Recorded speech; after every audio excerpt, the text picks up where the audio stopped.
जानिए अब्राहम के बारे में, एक व्यक्ति जिनसे 3 विश्व धर्मों को जन्म हुआ और जिन्हें विश्वास का पिता कहा गया। अब्राहम की कहानी सुनिए। अब्राहम से 3 धर्म आए। यहूदी धर्म इसहाक से आया। इशाक उनका सगा बेटा था जो उनकी पत्नी सारा से हुए। परमेश्वर ने अब्राहम और सारा, जिनको कोई संतान नहीं थी, उन्हें बुढ़ापे में वचन दिया था कि वह उन्हें संतान देंगे, और अब्राहम ने परमेश्वर पर विश्वास किया और वचन के अनुसार इशाक पैदा हुए। और इस्लाम धर्म इस्माइल से आया और ईसाई धर्म प्रभु यीशु से। परमेश्वर ने अब्राहम से कहा था कि तेरे द्वारा पृथ्वी की सब जातियां आशीर्वाद पाएंगी। उत्पत्ति 12:3। तेरी संतान के द्वारा सारी जातियां आशीष पाएंगी। उत्पत्ति 22:18। इजराइल इन तीनों धर्मों का पवित्र देश है। यहूदी यरूशलेम के मंदिर को, ईसाई यीशु को और मुस्लिम अल-अक्सा मस्जिद को पवित्र मानते हैं। इजराइल आज एक आधुनिक राष्ट्र भी है जो यरूशलेम को अपनी राजधानी मानता है।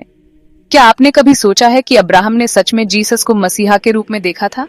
और इजराइल तीनों फेथ्स के लिए इतनी सेक्रेड लैंड क्यों है? Let's dive in.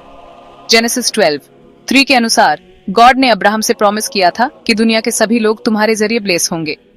अब क्रिश्चियंस मानते हैं कि यह ब्लेसिंग जीसस की तरफ इशारा करती है।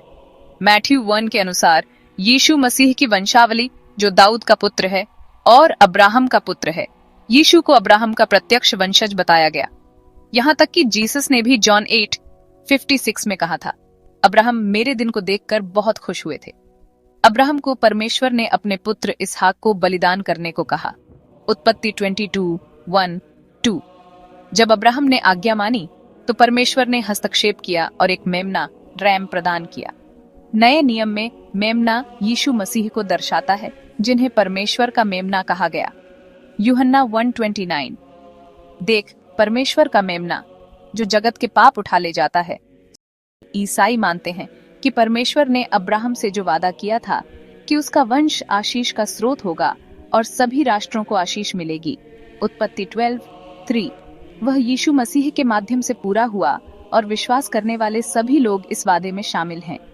यह ऐसा है जैसे अब्राहम की लाइफ ने कुछ बहुत बड़े के लिए स्टेज सेट किया था। नया नियम, न्यू टेस्टामेंट सिखाता है कि जो लोग यीशु मसीह में विश्वास करते हैं वे अब्राहम के आध्यात्मिक वंशज माने जाते हैं, क्योंकि अब्राहम ने भी परमेश्वर में विश्वास किया था और यह विश्वास उसे धार्मिकता के रूप में गिना गया। उत्पत्ति 15:6। गलातियों 3:29 में कहा गया है, यदि तुम मसीह के हो तो तुम अब्राहम की संतान हो और प्रतिज्ञा के अनुसार वारिस हो। गलातियों 3:16 में कहा गया है कि अब्राहम का वंश, बीज, यीशु मसीह को संदर्भित करता है। परमेश्वर का वादा कि सभी राष्ट्र आशीष पाएंगे यीशु के द्वारा पूरा हुआ, क्योंकि उनके बलिदान और पुनरुत्थान के माध्यम से सभी लोग, यहूदी और गैर यहूदी, परमेश्वर की कृपा और उद्धार प्राप्त कर सकते हैं। रोमियो 4:16-17 में पौलुस बताते हैं कि अब्राहम सबका पिता है, न केवल यहूदियों का जो शारीरिक रूप से उसके वंशज हैं, बल्कि उन सभी का जो विश्वास करते हैं, चाहे वे किसी भी जाति या राष्ट्र के हों। तीनों के लिए इजराइल होली लैंड है। जूज यरूशलेम के पुराने टेम्पल को ऑनर करते हैं।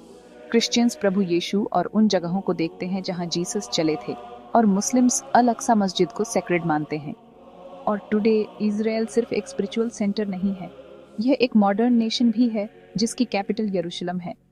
पर यीशु पर विश्वास करने वाले लोग, चाहे वे यहूदी हों या गैर यहूदी, यीशु के साथ एक होकर अब्राहम की वाचा में शामिल हो जाते हैं। गलातियों 3:28-29। अब्राहम का प्रॉमिस प्रभु यीशु में पूरा होता है। लेकिन सच में इजराइल तीनों फेथ्स का हार्ट बना हुआ है। वैसे तो जूज शारीरिक रूप से अब्राहम की संतान हैं, पर अगर सच में देखें तो गलातियों 3:7 के अनुसार जो विश्वास से हैं वही अब्राहम की संतान है। इसीलिए जो आज यीशु पर विश्वास करते हैं वही अब्राहम की सच्ची संतान है, क्योंकि अब्राहम ने भी परमेश्वर पे विश्वास किया था। Thanks for listening.